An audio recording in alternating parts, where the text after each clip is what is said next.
ছড়িয়ে যাবে। দাদু ছাড়তে বলছে। দাদু এবারে তো একটু কম চুমু খাও, দিন দিন তো চুমু খেতে খেতে মুখটা ছুঁচোর মতো হয়ে যাচ্ছে। এই বয়সে দাদুর এত এনার্জি, কি খায়?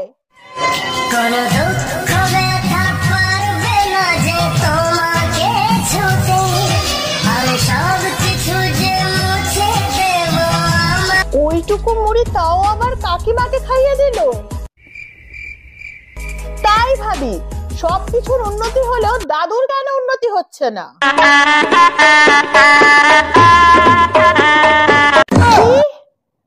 তোমাদের না ডিভোর্স হওয়ার কথা ছিল, উল্টে রেজিস্ট্রি ম্যারেজ হয়ে গেল। আশা করি দাদু এবার একটু ভালো সার্ভিস দেবে।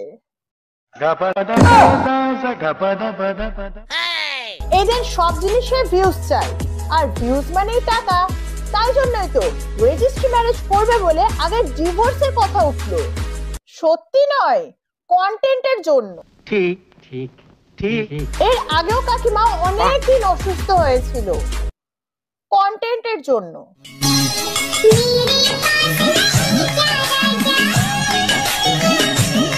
কাকিমা দাদুকে অন্তত একটু শান্তিতে খেতে দাও। এমনিতেই তো সারাদিন কাজ করে, প্রথমে শরীরের কাজ, তারপর ঠোঁটের কাজ।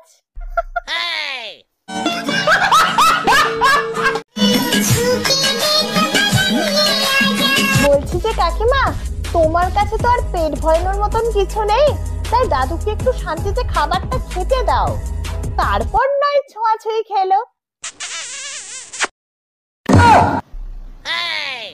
এটা কি?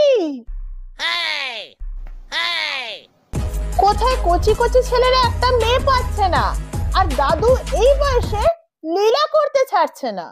এই বয়সে দাদু এখন নতুন নতুন পাচ্ছে। আগে শুধু কাকিমাকেই খেত, এখন শালিকেও চুমু খাচ্ছে।